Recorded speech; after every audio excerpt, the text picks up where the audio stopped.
Aren't you the CEO of Iced Coffee? I am the CEO of iced coffee as well as pop coffee. But That's all iced fucked coffees, up. I actually am in charge of that on TikTok. All of them. Yeah, find me. Huh. All right, let's start the show. Ugh. You ready? Yeah, I'm ready. All right. Welcome back to episode 13 of the World of Pop. 13 is Josh's lucky number. He's got a tattooed bracelet There we go. of a 13 on it. Yeah, my grandfather Max was born on Friday the 13th and told me that it was a very lucky number, contrary to popular belief. I've never had anything bad happen on Friday the 13th, so. Yeah, no, I've actually had a lot of good things come to me with that number. It's kind of crazy though. I don't know. We're recording in a high rise, and this building doesn't have a 13th floor, but it does. So I wonder how the people on the 14th floor feel, because they're really not on the 14th floor. They're feeling. I've always wondered that. Yeah, right. Like, do they just like ignore the fact that they're realistically on the 13th And like, floor? what do they think's gonna happen on the 13th floor? Dude, don't you? There's statistics. That's where people die. I would beg to differ. But yeah, there's a lot of theories on why 13 is or isn't special, but to me it is very special, and I think everyone has a lucky number. Yeah, I guess. Have you ever met someone without a lucky number? I mean, I don't think I've really talked to that many people about it. I feel like there's more people I've never asked about it, so. Okay. Well, I always like to ask people like weird questions like that, but on that note, I'll ask you, how was your morning? Terrible. Oh my gosh, what it was do you awful. mean? Elaborate. Well, let's see. I talked to you on the phone. Well, first off, I woke up. It was really hot in my apartment, which I didn't understand because it's winter here in Michigan. I slept with my window wide open. My apartment was blazing when I woke up. I thought I was covered in sweat. I was just disgruntled, trying to go back to sleep.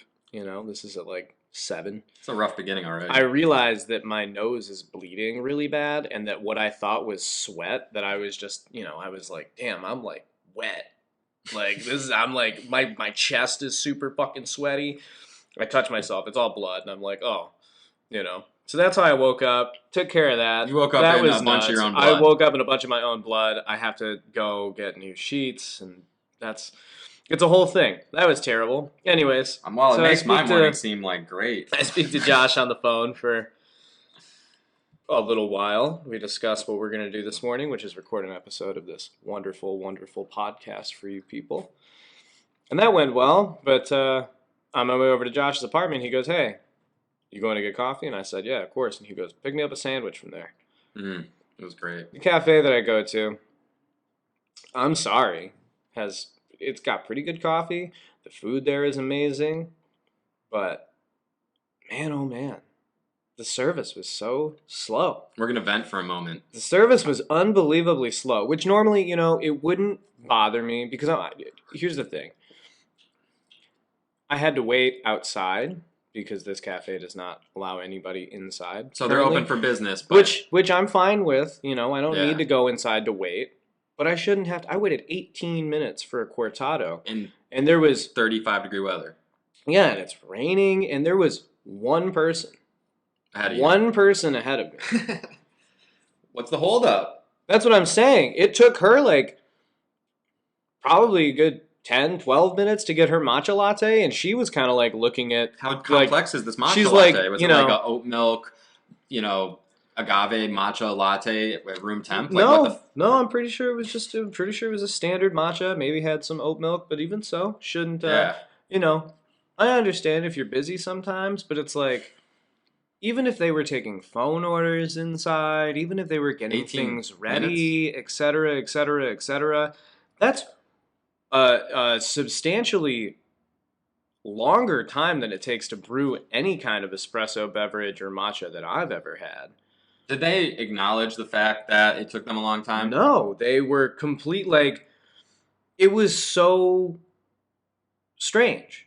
Both of these things, even in a rush period, even I've slammed balls to the wall, should have been out, the two of these beverages, in no more than 10 minutes. I'm trying to think of the longest I've waited. That's being really, really, really The longest I've waited is about that long, in a rush. Yeah. And there have been times when I was a barista, it's super busy, people are sitting down inside. Fuck, dude, I'll forget to bring somebody's drink out for an hour.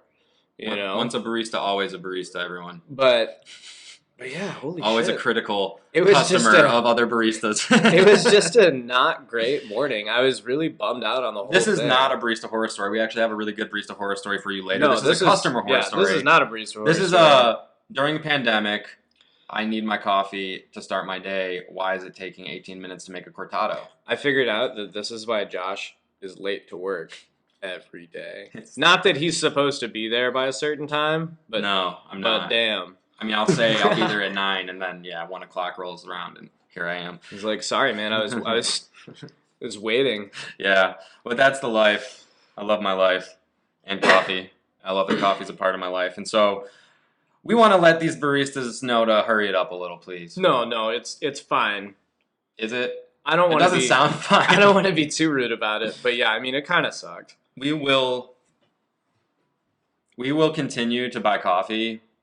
But I will. I'm gonna go back from them. Yeah, but I definitely have limited my espresso drinks from this shop because of these issues. Now, I really don't think it's anything about the owner or the cafe itself, but more of the training they need to put some of the baristas in through. Maybe a few of them. It's not everyone. It's very inconsistent. We need consistency. I mean, I don't know. Coffee every morning. You want your cortado? I want to make it very clear that I was not rude to them, and I said nothing about it taking so long. No, you saved that for this. Patient. Here, that's what this is for you to vent here. Oh yeah. Yeah, you don't have to be a rude asshole to them at the shop. They get enough of that. Oh yeah. Yeah, so be kind to your baristas even when they're not doing their best. No. That's our message. 100%. All right, I'm gonna move on with the show into our next section, which is really tight. I'm really excited about this as it's like a current. Everybody can relate to the effects of COVID in the coffee industry. That's what we're going to talk about. I caught a little NPR piece, and that made me really start to think. And I wanted to share what I learned as well as talk about it. A little COVID and coffee talk. Oh yeah. You ready? I'm ready. Are all of you ready? Oh, hi. Hi, Haley. She's back. Countries that grow coffee also happen to be COVID hotspots right now. A lot of these places like Brazil, Mexico, Colombia, India, even Rwanda. Excuse me, let me take a sip of coffee to wake up. I heard that they were all of those countries fell in the top 10 for both coffee producing countries and number of COVID cases. Yeah, especially Brazil. And I don't know if that number of COVID cases is per capita or just a total number, but either way. Yeah, it's a lot. So what's going on there in these countries is, or what we wanted to find out is like, how are they dealing with the pandemic?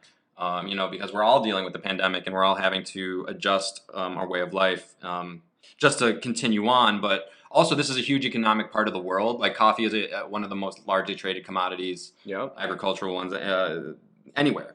So this is a global issue, as COVID is also COVID. Coffee is global, and so is COVID. Really, is what I'm saying. So they're finding ways to get the job done with social distancing, with border, the stopping of passing through any borders, border restrictions, lockdowns, complete lockdowns with curfews, and on top of that, personal protective equipment like masks and gloves and things like that. Now, coffee comes from a tree, so in the field, it's not as hard to social distance because you're outside and walking through the rows. But when it comes to actually processing our coffee, it's done in a room on a table or kind of similar washing stations But it normally takes 20 people per station. Oh yeah, they work together, and that's how they're efficient, and they get the job done with 20 people. But right now, these places are reporting they're having to staff down to 6 or 7 people per station, which is less. Now they're processing the coffee at less than 50%. Exactly. So at the beginning of the pandemic, everyone was really worried if coffee was going to be able to get produced fast enough and to get to be sold. Like, will they be able to keep up with production? Mm-hmm. Well, they are. This is what the really cool thing is. So on the farming end of the coffee world, in the coffee economy right now, amidst COVID, they're still pumping out the beans. There's the bags are flowing. Yeah. People are growing and producing and processing their coffee like never before, amidst a lowering in the price because Because exactly it's kind of crazy because the price of coffee is down, but the price of the lattes and the finished coffees are up. So your cafes can charge more because more espresso machines are not being used. More cafes are closed or working at half or less than half capacity. Some have no dining rooms like the one you talked about. So imagine how much less business they're doing. People don't want to wait in the cold. You're a diehard, yeah, So these coffee shops in Europe and North America are their orders are being canceled and reduced like insanely. But the coffee growers are still being able to grow. The problem is they were used to getting fair trade prices for their beans as well as a certain amount of orders. They came to get to know that. And now the coffee retailers who are like kind of like the people who like bring in a ton of different origins and then like sell that retail, and which cafes also do. Like that's kind of like their, like what we do as roasters, what cafes who are also roasters do, and then there's kind of like brokers almost that do it too. So like these people are having to adjust insanely right now because the orders are down and people are still drinking the same amount of coffee and people are still growing the same amount of coffee. But people are having to change how they get their coffee is what it is. A lot more e-commerce, a lot more direct to your door, a lot more to-go orders. Basically everything's to go here in Michigan. Oh, absolutely. Yeah. Until further notice. That's yeah. Right. So I mean, the good news is that it doesn't seem like the coffee plants and like in general, like from the seed, to now, like nothing has really changed due to the pandemic. They have enough workers. They can do the social distancing. We're going to see the coffee still getting made, even though processing takes longer. But the problem is we don't know what the effects will be more on the retail side and the consumer side, as even Starbucks has closed stores. Yeah. So yeah, it's definitely going to be interesting to see how everything plays out. Yeah, I mean, a lot of and sadly, a lot of cafes are closed for good. I hope that the vaccine gets out there and everybody starts to be able to go and enjoy lattes and gather in public around coffee again. But like that whole part of coffee culture is missing right now for the most part. Oh, yeah. And actually, for a minute, this wasn't even in the article. Let's go back to Italy because our last episode was about Italy, and they were hit the hardest first with COVID. Oh, yeah, and they're the headquarters of coffee and espresso, basically. So it's like, their cafe life, think about the, Paris even too in France, like the culture in New York, in America, like San Francisco on the West Coast, like these places, coffee is an integral part of the way that everybody lives their lives. Yeah, it's the equivalent of, hey, let's go grab a beer. Yes. But it's not. Hey, and especially time to be drinking 2021 beer yet, when I mean? everyone and their brother's going sober. Yeah. But no, honestly, sober living, I've noticed they love their coffee. Oh yeah, and I'm really into that. And people, time. Being their authentic self and letting go of things that no longer serve them. So if you're letting go of alcohol and embracing coffee, you're in luck because coffee isn't going anywhere.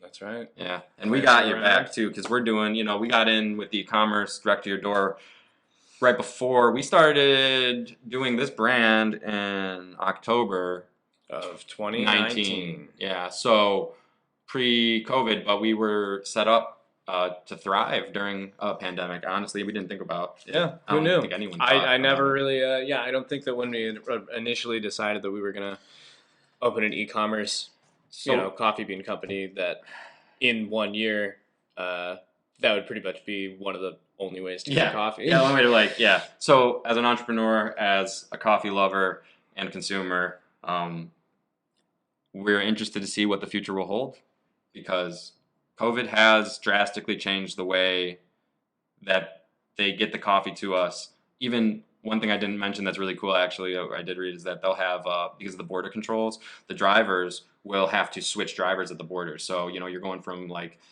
when you're loading. It was like Rwanda to Uganda. So like at the border, they won't let a Rwanda citizen go into Uganda Mm-hmm. because of COVID. So they have to have a second driver at the border ready to switch the truck. Huh. Yeah. Or switch drivers in the same truck. To get the beans where they need to get go. them where they need to go. Huh. That's so people are being more creative to get it done. I mean, we got to work together. You know, coffee's global, and so is COVID. We're trying to, you know, everybody stay safe, stay healthy. We are doing our best here. Well, when this guy coughs, I was like, it's fine. It's fine. Was that a planned cough? Yeah, it was planned. All right, I'm done talking about COVID. It's been years in the making. Don't worry. So it's all on you for our Barista Horror Stories, as told by Jordan. I was waiting for you to say that so I could begin. Yeah, my story today kind of is going to tie in. I'm going to give a little lecture at the end of it about how to be a better customer. Like I was today when they took forever to make my coffee, and I'm only talking about it behind their backs and not to their face. Does that make you a good customer and a bad person? Yeah. No, absolutely not. No, these people don't know. I'm just fucking with you. Anyways. Jordan's the best dude I know. So, several years ago, I am working at a cafe. Where are we? We're in Ypsilanti. Back in old We're at the Ugly Mug. I had broken up with a girl. The girl, we've been together for a while. We were living together. It was a pretty big blowout. That's around the time we met, huh? Yeah. So I hadn't been home in like 5 days, to my place where I lived. I hadn't slept in my own bed. I was waiting for her to get her things and move out of the apartment. That great. She needed some time, and I didn't want to. I'll get to it when I get to it. I didn't want to deal with her, Yep. So I just didn't come home. Really going through it. I'm super tired. This has been I've been trying to break up with this woman for months. It's a huge deal. Huge deal. So here I am at work and I'm kind of spaced out. I'm doing a fine job. One of my regulars comes in. I can't name him, but he's a pretty all right guy. I actually ran into him about 2 weeks ago. Smoked a cigarette outside with him. But yeah, so I'm making his beverage, and he's trying to chat with me. I'm not super into the chit-chat because my mind is elsewhere. I'm not being rude or anything. He looks at me, and he asks me really sincerely. He's like, hey, man, are you all right? You seem a little off today. And I'm like, oh, man, I'm sorry. I'm just going through a lot of stuff right now. I'm having a really rough time, Sorry if I can't, engage you in conversation, etc. And he fucking, slams his hand down on the counter, and he's like, you're here to make my fucking coffee and entertain us. And I was like, whoa, what? And he was serious. He was so serious. He told me, he was Really? like, I don't care what you're going through. You're not supposed to bring that to work. You're here to, stand behind the counter, etc., make our coffee. You're supposed to engage people. This is your job. And he was, beefing up about it. It was probably the most That's whack. disrespectful thing that a person had ever said to me working You're in the person service too. industry is literally telling me that I'm not a person. So that's the equivalent of treating your waitress like crap. Yeah. People, first of all, people who do that, y'all are the worst people. Well, here's the thing: is if you're gonna, he's a regular, and we had transcended that thing where it was we would stand outside. Do you think he was being funny? No, he was being serious. No, but was he trying to do some weird? No. Oh my gosh. No, he was also having a bad day. Oh, he was having a bad day. He was also and having a bad day. You to be his serotonin booster. Yes, essentially, and I wasn't. But what I'm saying is if you're gonna transcend that customer, service person boundary where all of a sudden know about each other's personal lives to an extent, and you're trying to be friends. Yeah. And not just okay, here's money. Thanks for the coffee. Bye. Yeah. You don't get to act like that, and you most certainly shouldn't in any other situation, but especially not that. Well, yeah, if you're actually you're invested maybe a little bit in each other's lives at this point beyond just being a transaction-based fucking interaction. Yeah, that's what I'm saying. Yeah. Well, the thing is you ask somebody. That's crazy. Just imagine that your homie, right? Mm-hmm. You see your boy, he looks real down. He looks like he's having a hard time, and you're like, oh, bro, what's wrong, man? Because I really care. And he's like, oh, man, I'm just having a hard time. And you just fucking yell at him. And you're like, you're supposed to do this favor for me, and you fucking haven't. Like, chump. I don't care about your feelings. And I'm like, damn, man, I didn't need you to care about my feelings, but why the fuck did you ask?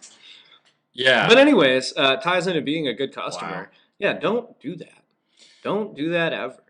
Yeah, that's... Remember that the people that are serving you your coffee, the people that are fucking handing you your cigarettes at the gas station, the people who are ringing you up for your beer, anything, every single one of them is a person before an employee.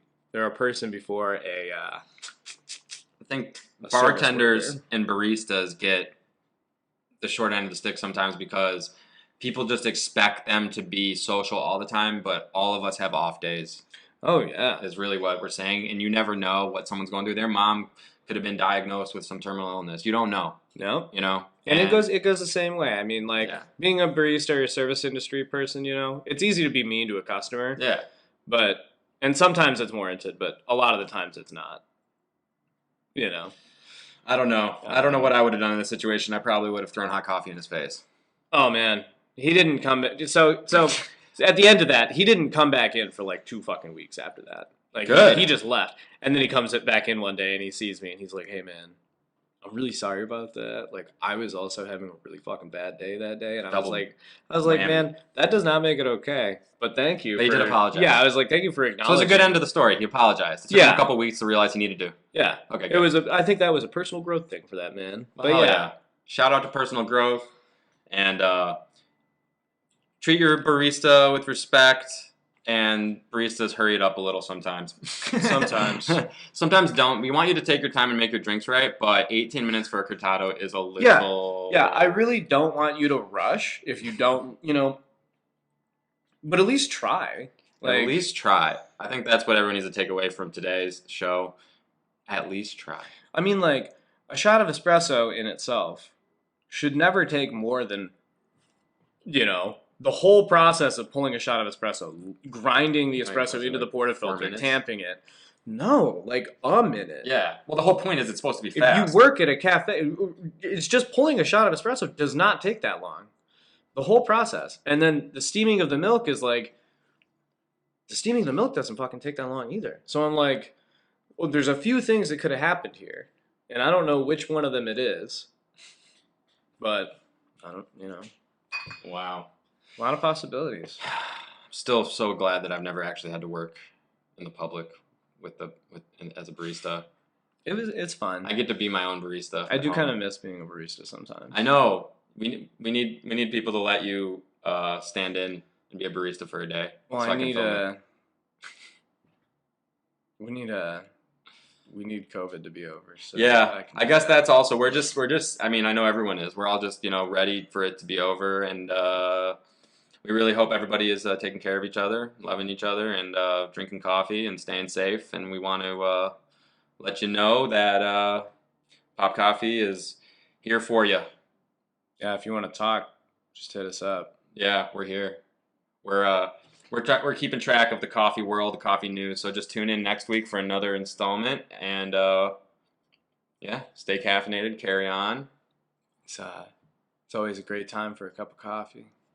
It truly is. It really is.